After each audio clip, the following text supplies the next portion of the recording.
Hello, and welcome back to Elden Ring. This is part 12 of our magic intelligence run through the Shadow of the Erdtree DLC. Last time, we went through the Stone Coffin Fisher, doing St. Trina and Talier's quest lines, along with going through this top half of the Jagged Peak, meeting Egon again and taking out 2 dragon bosses before stopping at the summit. For items, we got the Velvet Sword of St. Trina, the Mass of Putrescence sorcery, the Multi-Layered Ring of Light incantation, the Remembrance of Putrescence boss soul. We got St. Trina's Smile, a cookbook for hefty red lightning pots,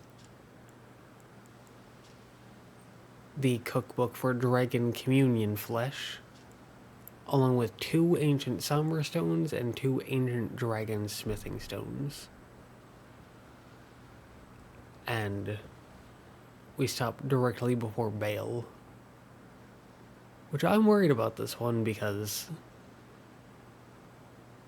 as I've been saying in the past few parts, I took a 3.5 month break from this game, and I played a lot of Bloodborne and Dark Souls 1, some Dark Souls 3. So I'm not really used to this game or how it does bosses anymore.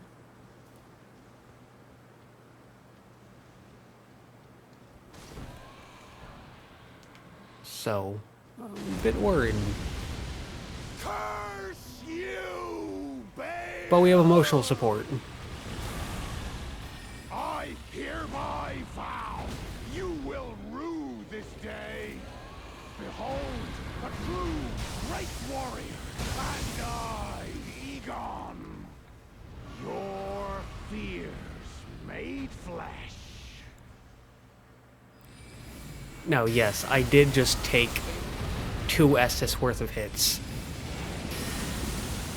to grab 200 runes. Solid of scale you might be, proud dragon, but I will riddle with holes your rotten hide. With a hail of harpoons, with every last drop of my being. And it was very much worth it.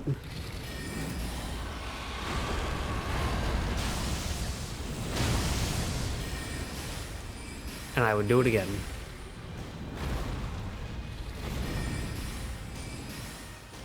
Man, this is not doing much.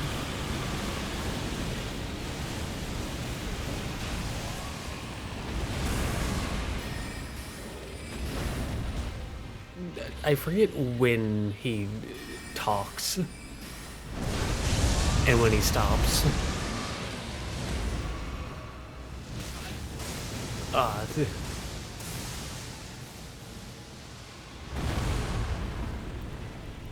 He shot me through a wall.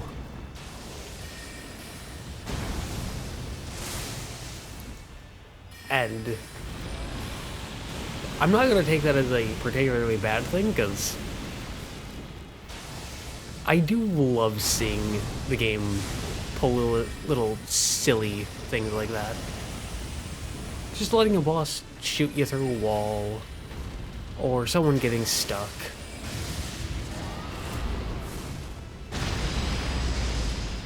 Like, you could say it's a problem, or like a bad design, but it's pretty rare, and the good definitely does way more to pull its weight than any issues. That should have hit me. And so there we go. A hit when I maybe shouldn't have gotten hit, and a not hit when I probably should have been hit. Probably should have been hit there as well. So the game is being nice.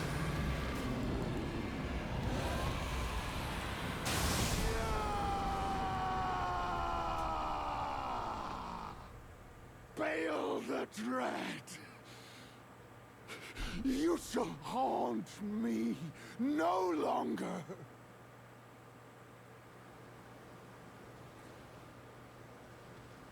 I know there's a glitch with him where I think it's if he does one of his spells right as the boss dies, he'll just keep spamming it and he won't despawn for like a full minute. I saw it in one of my non-recorded runs and it was... I could not stop myself from laughing because it was hilarious. Just watching him spam the spell over and over and over and over and over again with no boss in sight. And also, I cannot be too loud because it is nearly 3 in the morning. So that's why I'm quiet. I'm usually recording at 3 in the morning, that's why I'm usually quiet. But, moving on. With Bayle dead and gone, we can pick up Egon's great bow and his armor set, and his bell bearing, which allows you to purchase his harpoons, which are his great arrows. And in case you don't know, Egon's great bow compared to the normal great bow has less damage, but it enhances the power of Egon's harpoons.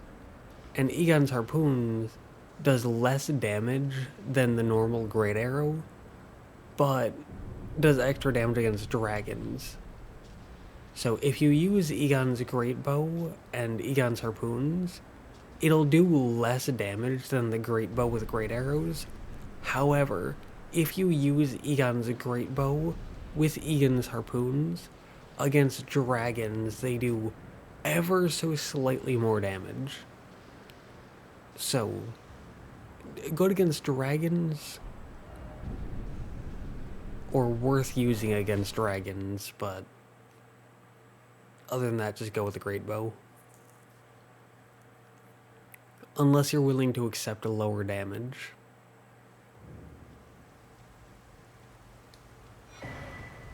Which, if you're willing to go for it, go for it.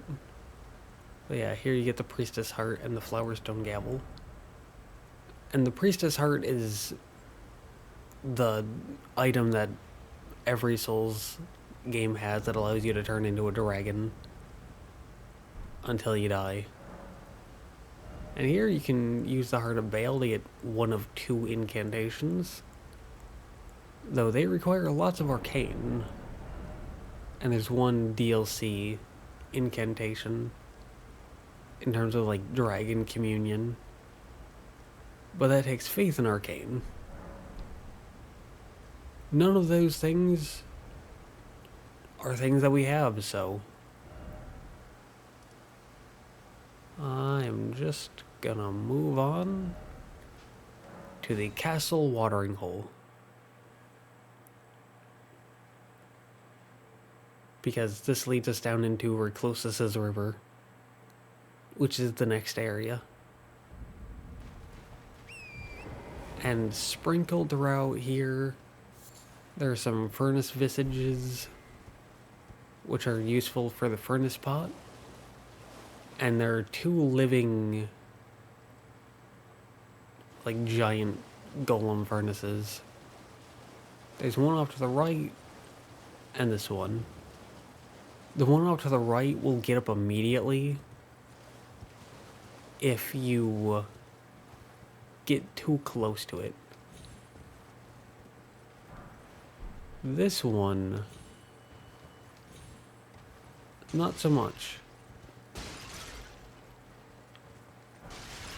For this one, you need to craft a hefty furnace pot, and you need to throw it into its head.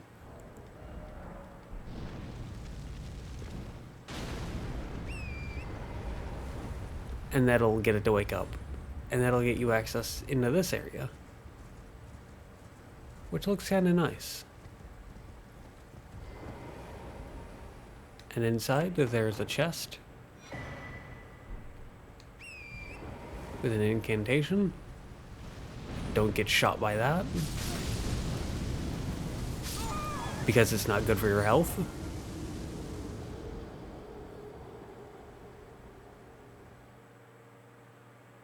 Yeah, be careful with them, because it is dangerous. They do have ranged attacks. And they don't particularly care about killing you. And for some reason, my runes are up there.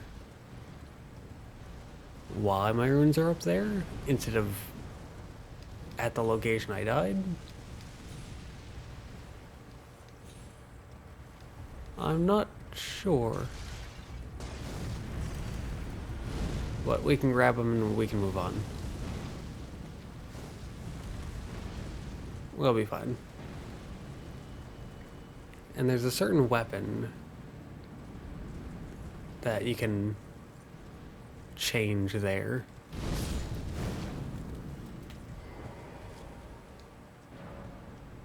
Yeah, raise the stone sheath sword to the dark. So there are 3 different locations for that weapon. Or I guess I should say there are 3 of those little statue things. And the first location you go, you pick up the stone sheath sword, which is like a normal straight sword, but it does strike instead of standard, which is pretty unique.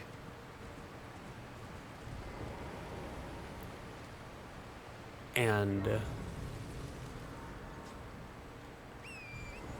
if you go to one of the other 2, then you can turn it into a new weapon where it's like light powered and it gets a new weapon skill. It's kind of cool. And then if you go to the 3rd one, same thing but dark instead of light. And hello. And for both of them, the light and dark, I believe they do a mixture of physical and holy damage.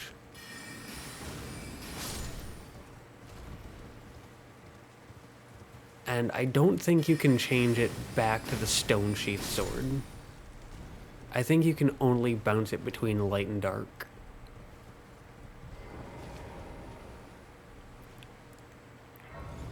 Which is a bit unfortunate, in my opinion, because if I remember correctly,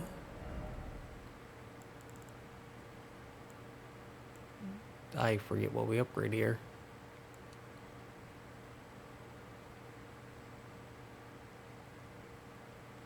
That looks fine.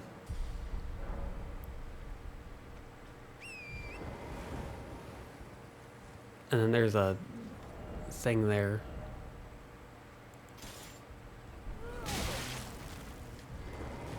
So rude. No, you're gonna die.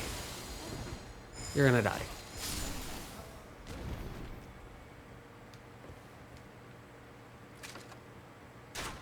So rude. The cowardice to attack me after I take off my magic stick. But yeah, there's a thing there that you can shoot down. But moving on, I've said before that I'm actually a holy damage defender. I don't think it's great. I do think that holy damage is the worst damage type. But people act as if holy damage is garbage and useless and like there's no use to it and you should avoid it at all costs like the plague. And it's really not that bad. Even against bosses that highly resist it, like Elden Beast, I've gotten holy damage to work pretty well. And I'm not someone who min-maxes builds. Not even close. You saw when I was leveling up, I went, yeah, whatever, these two stats look fine enough. So, I don't min-max, I don't, like, look too much into where I'm putting my stats or maximizing damage. I think a good example of that is the red Tearstone ring. Super powerful in Dark Souls 1. Never used it. Because as long as my damage is fine enough, I'm perfectly okay. Like, I would rather have good health and defense than good damage. Because the higher your damage, the quicker the boss dies, or the quicker the enemy dies. Meaning the less time you have to learn the enemy or boss, but the higher your health and defense, the more time you spend with the enemy or boss, meaning the more time you have to learn them.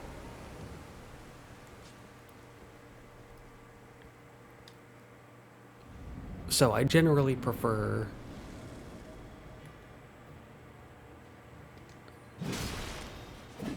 going with health and defense instead of damage.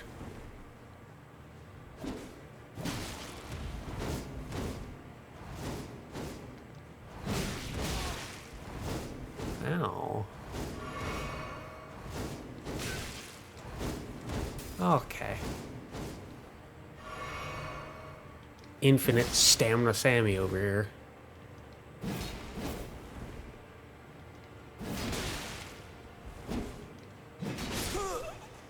Ow. It's been a while. It has been a while. But I've fought Elden Beast with holy damage before, a few times actually.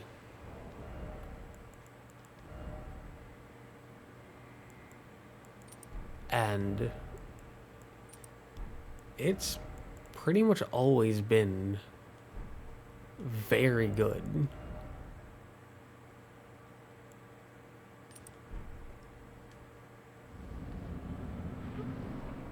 Like, not the best,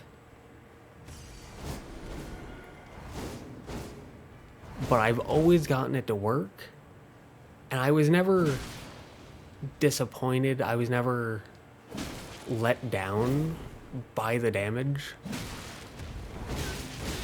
Ow.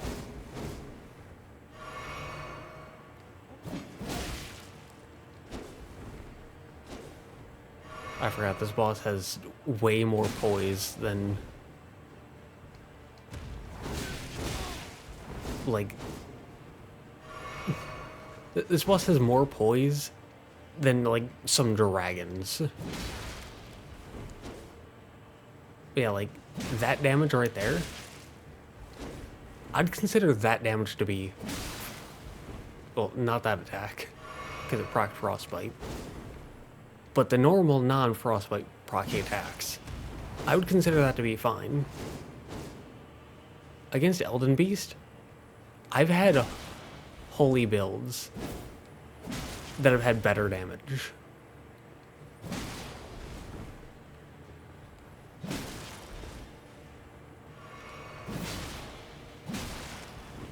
So,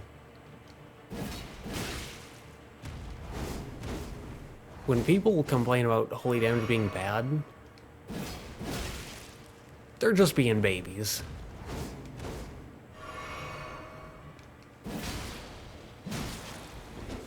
It is as simple as that.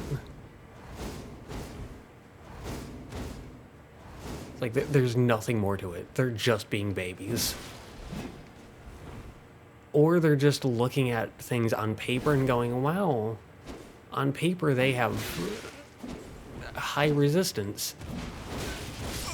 Therefore, yeah, like I said, very high poise. But they'll look at the damage on paper, or they'll look at the wiki and go, oh, the wiki says they're resistant to holy, therefore holy bad. But holy's actually pretty good. It's just that out of physical magic, fire, lightning, and holy, it's generally the least powerful.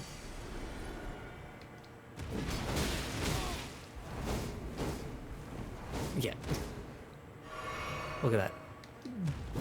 Two-handed jumping heavy. Two-handed jumping heavy. And they just poised through it. That's what I mean by this boss has a lot of poise.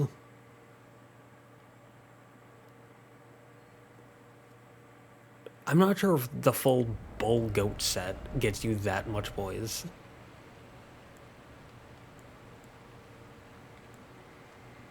So I don't have enough dex to wield anything that could actually do something. Also, none of my other weapons are upgraded, so. And can't really use magic because input reading. So, yeah, this boss is tough. Way tougher than Elden Beast. When you got holy damage, that's for sure.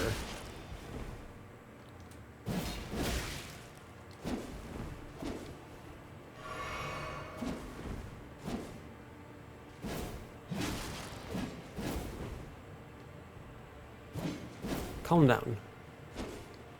Calm down. Calm down.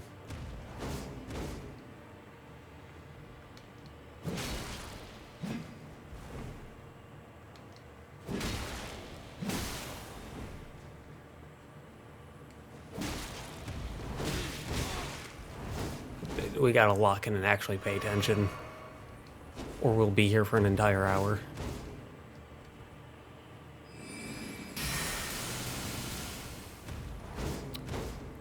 Well, they just stood there for most of that.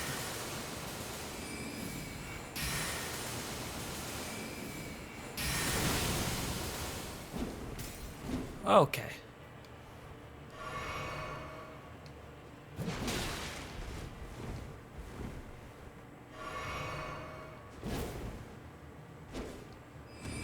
Calm down.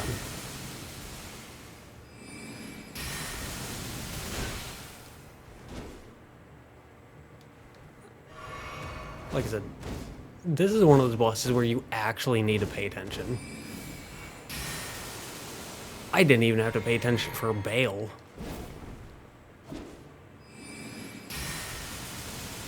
So this is a bit weird. But anyways, that whole me being a holy damage defender spiel, all of that was to say I'm actually against you using the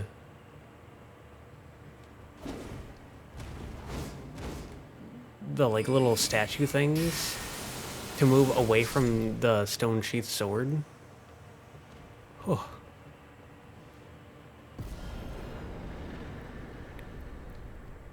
Because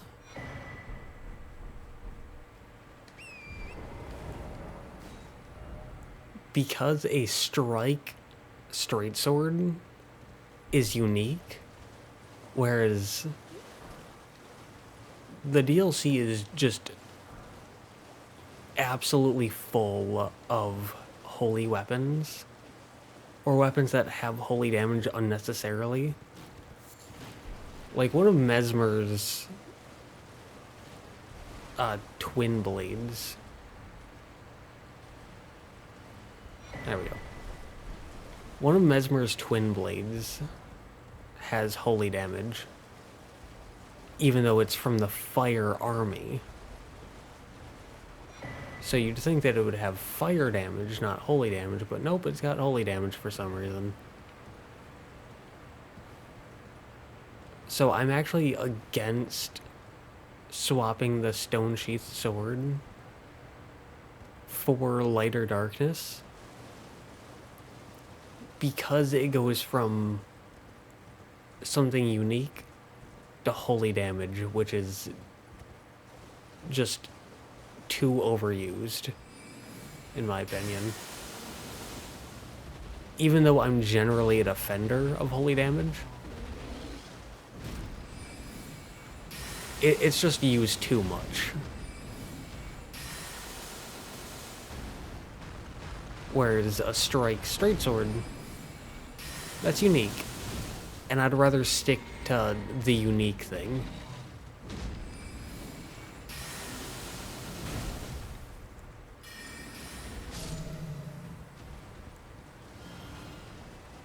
And greatly raises the potency of sorceries. Took it off, and Stars of Ruin is still really good, even without it.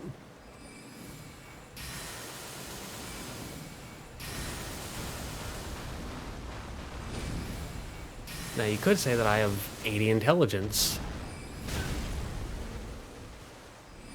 And, like, the best sorcery catalyst.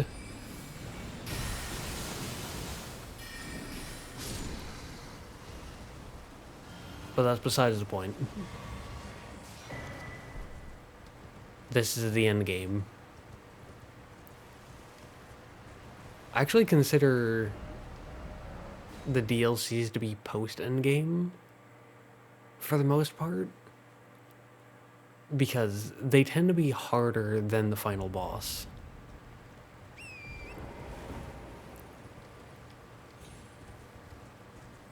And if something is harder than the finale of the game, then all you can really say is it's post-endgame.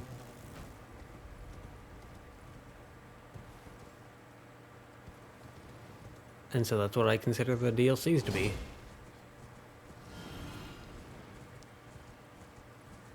And Stars of Ruin is still really good. Revered Spirit Ash.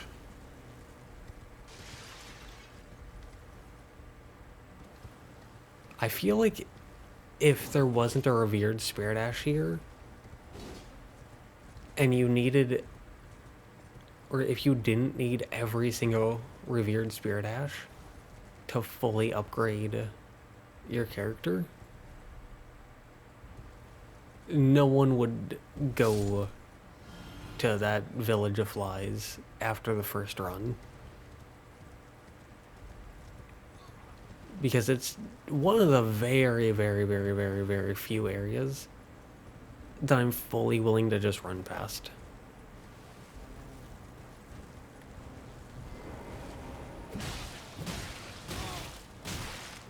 Oh!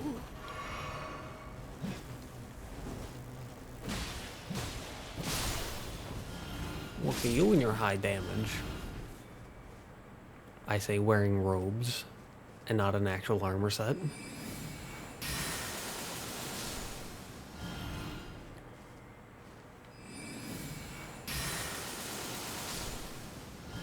But why admit that I'm not running things smoothly when I could blame the enemies?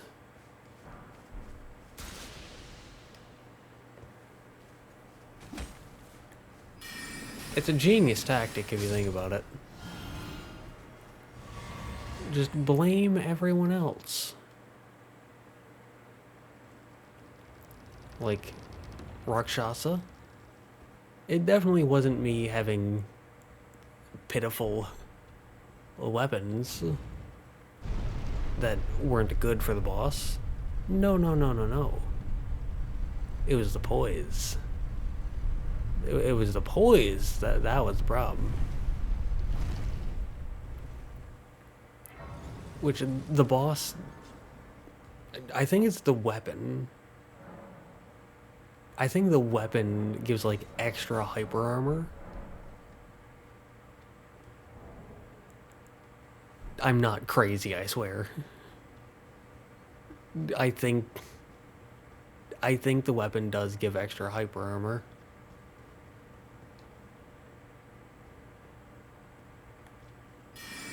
One, two... Oh, you'll love to see it.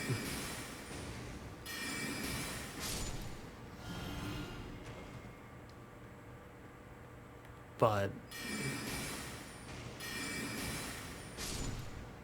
most of those deaths were just because I was more focused on talking than actually focused on the fight. And that is my fault. Now you can go that way, or you can jump over here. And you can drop down. And in this chest, you get the Viridian Amber Medallion +3, which gets you stamina. At 46 endurance, we gain 25 stamina.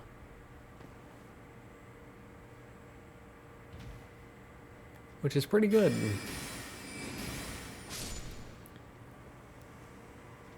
If you went the path I didn't go, then you just end up fighting that enemy and then ending up here. So the way we took, there is a slight chance of falling to your death if you aren't careful and you just run through things, but you do get a good talisman and it's faster. So that's the way to go. And also the lever that we pulled isn't necessary, but it lights up that section of the area. And this, yeah, catacomb. I was gonna say, does the game count this as a cave? Because I'm pretty sure it's a catacomb, but not 100%. But yeah, the game counts this catacomb, or breaks this catacomb into 3 different sections.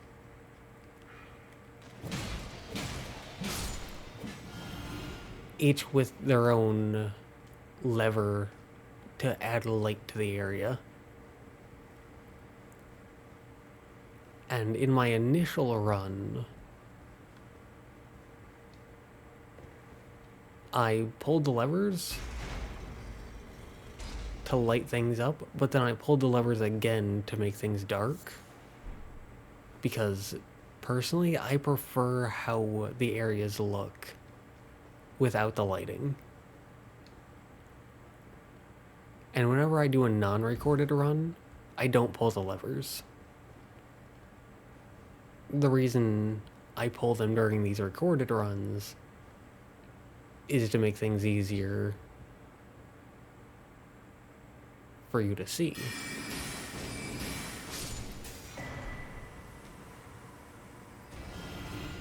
Because I'm pretty good at seeing in the dark.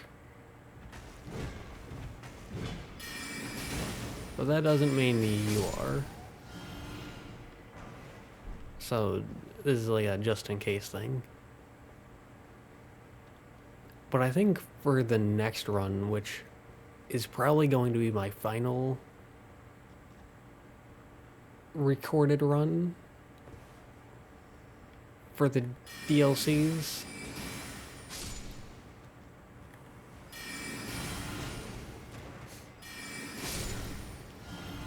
outside, or like at least until the single weapon class runs, which I'm gonna do eventually.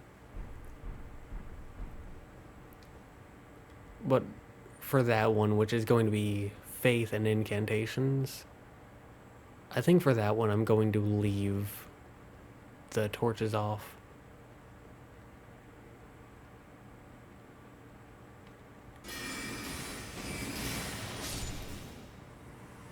Oh. Now, didn't really show it off, but fun little fact about those enemies, they have the same, or at least a very similar chess piece to the scholars in Dark Souls 3. But for some reason you can't get the chest piece in this game. Which kinda sucks, because I really like that chest piece. And for the set that we picked up, it is called the Death Knight set here. And it's one of my favorite looking sets. It's awesome. And equipping it enhances skills and incantations from the ancient dragon cult, which kinda sucks in my opinion.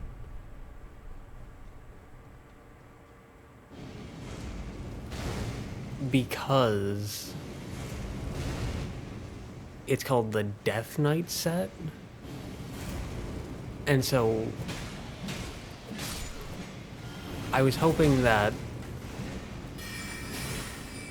it would die.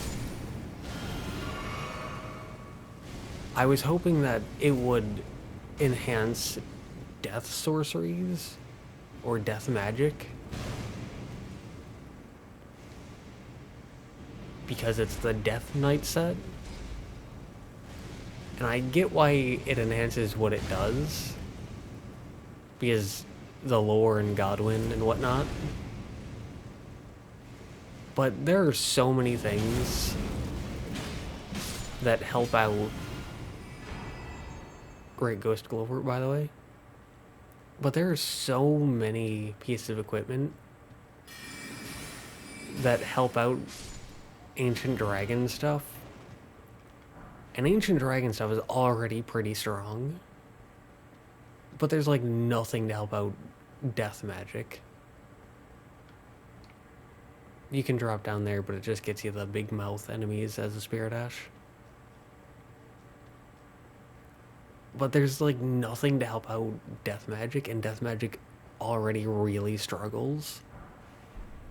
And so I was hoping that we'd finally get something to help that out. But alas, we did not. It's still a very cool looking armor set though. Like, if we throw it on, it looks incredible. And this is something that I don't think I've talked about that much. But in Elden Ring, I really don't like a lot of the armor sets. And for the longest reason, or for the longest time, I couldn't find the reason. But I was actually playing through Dark Souls 3 recently as a knight character, like the knight starting class, and it finally clicked why I don't like a lot of the armor sets in Elden Ring. And it's the capes. The capes in Elden Ring just look so gross to me. And in Dark Souls 3, the knight armor set has a cape, but it's ripped. So there's very little cape left, and I loved that look. And here, with the Death Knight set, there's a lot more cape than the cape in the knight set from Dark Souls 3. But it's still ripped, and I like it way more than, like, the Godric Knight set, or the Ryokaria Knight set, or the... Is it called the Radon Knight set? I'm not sure, actually.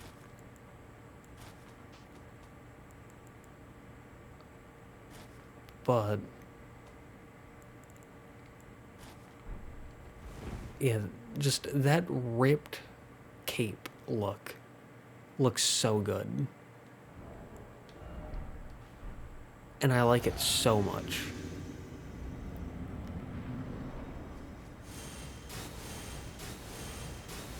Yeah. Ooh. Money. Oh.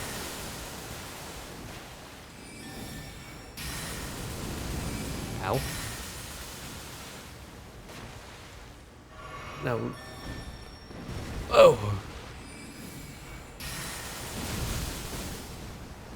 Now, Jori's a bit weird. Because I can either really like them, or I wouldn't say dislike them, but just feel very meh about them.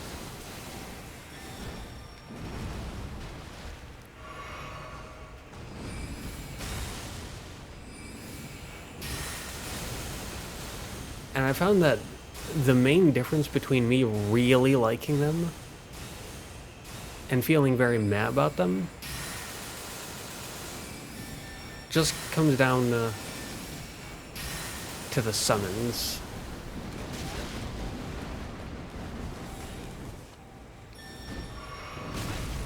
Because I'm not a fan of the summons. At all. Like, just magic? Absolutely love it.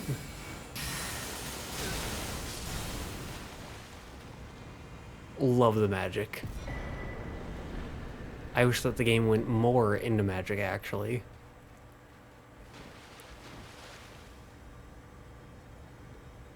And they're... like, if it was just... if they wanted to keep the summons... if they summoned, like, the small guys at 70% health and the big guy at, like, 40-45% health, and that was it, this would unironically be one of my favorite minor bosses. I just don't like how they continually summon. That's my problem. Now here, fun fact, you can actually summon Torrent for this area. In case you didn't know that. And there's a certain area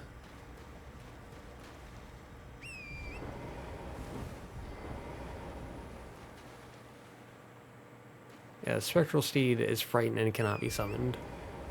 So you can summon up to a certain point, but then there's an invisible wall that knocks you off. But you can still summon before that.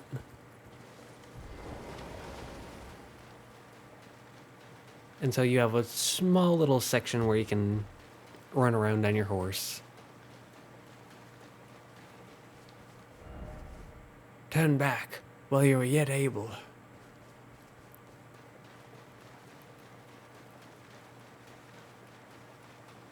Now, we're at 43 minutes, and I like to keep things around 50 minutes. So I think we're going to go down the left side and keep the right side for next time. Don't let it see you. Once you are seen, there's no escape. It cannot even be touched.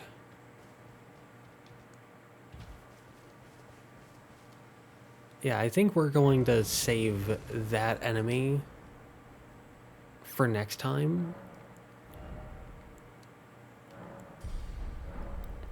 But I do have a method to deal with them. Something that I think I found out on the initial run. And it was really funny to find out. So I'll show it when we deal with them. But it completely trivializes that one specific enemy type.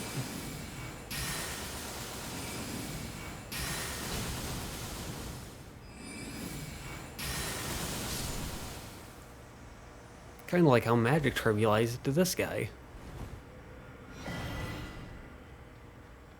Very easy, very easy. Now, some people say that multi-hit spells are really bad. And call this petty if you want to, but that's part of why I use Stars of Ruin. Because this thing's a menace. But everyone calls these spells bad. At least everyone that I hear. And early on, when you have low intelligence, multi-hit spells are bad because they're flat defenses. But after you get your staff to a high enough level, after you get your intelligence to a high enough level, you start pushing your damage high enough to get past those flat defenses, and then multi-hit spells like Stars of Ruin absolutely shred through enemies.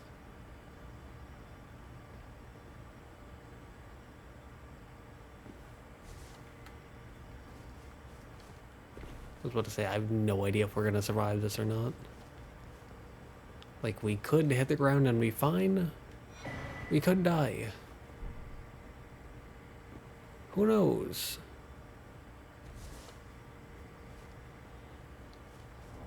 We could probably drop a rainbow stone and figure it out, but I'm lazy. So here we get a map for the Abyss. Here, don't pick up the Grace, it's not worth it. 2 Skadoo fragments. Back here, Frenzy Flame Perfume Bottle. Which does pure fire damage and actually causes madness buildup. Good offhand weapon in PvP. Because it is great for just scaring people.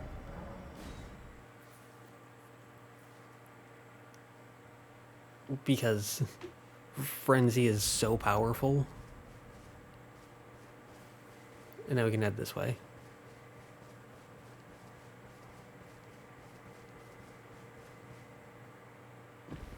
But you might notice me do that sometimes. Just see a Site of Grace, but go, nah. Well,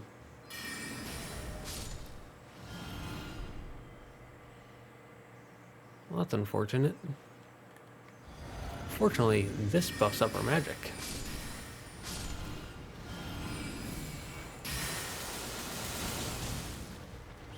And turns that to a one-shot. There we go. I'm trying to get better about using my flasks of various kinds.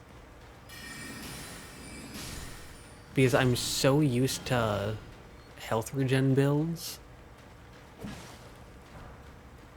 And just never using flasks. That I've gotten into a bad habit of not using my flasks even when it would be useful. So I'm trying to break out of that.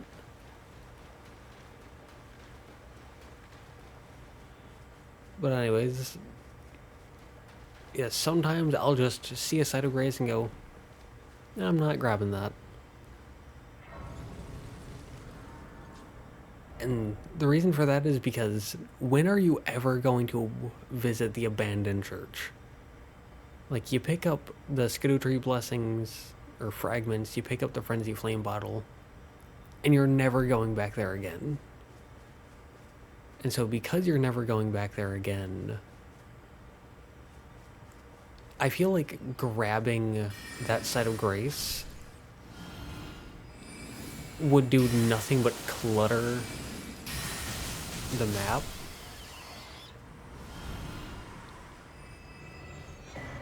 Oh, Rune Arc. Which I have 48 of because I don't use those. They are useful.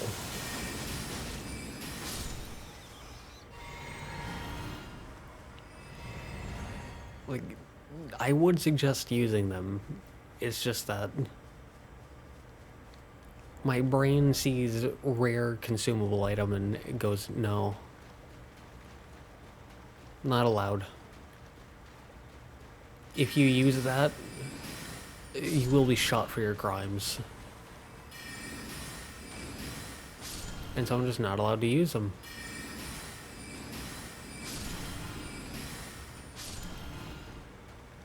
And that's entirely an issue with how I think, and not the game. Because objectively, the rune arcs are pretty useful. Scutatory Fragment. And I mean, there are a few good ones. Like, it doesn't show the benefits here, but Godric's gets you 5 points into every stat, which is useful, especially early on. Rykard's my personal favorite, gets you health back every time you kill an enemy. Because I'm a big fan of regen builds. They're very powerful. They're actually kind of nutty. As long as you fully commit to them. Radahn's gets you more HP, FP, and stamina, I believe. Morgoth's gets you a ton of health, and Mog's is a PvP one. So these first four, Godric's, Rykard's, Radahn's, and Morgoth's, they're all useful. Like, they're all legitimately good. And I would suggest using them. Because, like, what else are you going to use rune arcs for? I don't even think you can drop them for other players if you're, like, a super cooperative person. So, you don't even get that. But for this next segment, I would highly suggest 1, stamina recovery speed. 2, modeled necklace, the highest you can get.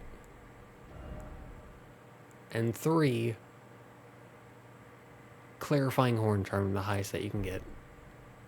For as much frenzy resistance as possible, because you're going to need a lot of frenzy resistance for what's coming up. You can also swap your armor. Yeah, and you want to focus on focus. 104.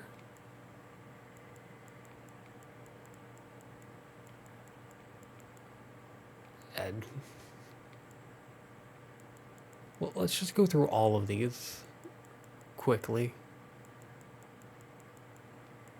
Yeah, looks like braided cord is the best you're gonna get. You want focus? You go with the horn scent, which that makes sense. The horn scent is very focused on one specific thing. So that does make sense. That is a massive frenzy resistance bar. You'll love to see it. But with that being said, I think we can end it here. We defeated Bayle at the Jagged Peak Summon, along with going from the Castle Watering Hole down Recluses River,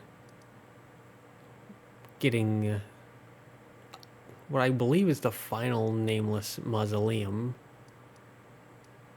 going through the Village of Flies, through Darklight Catacombs, and through the eastern half of the Abyssal Woods. And for items, we've gotten ourselves the Heart of Bayle, Egon's Great Bow, Set, and Bell Bearing. We got the Priestess Heart. We got the Flowerstone Gavel. We got the Giant Golden Arc Incantation, which is what Jori used against us. It's the single wide beam. We got the Dryleaf Seal. We got Rakshas's Great Katana.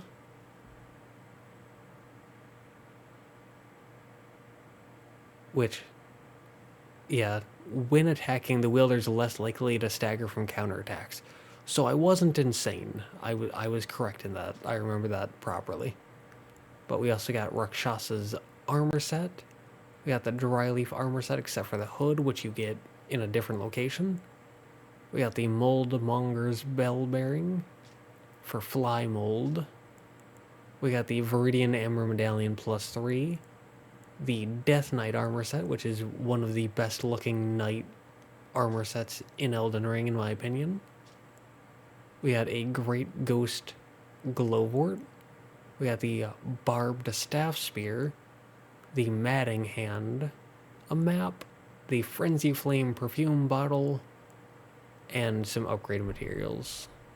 And with that being said, yeah.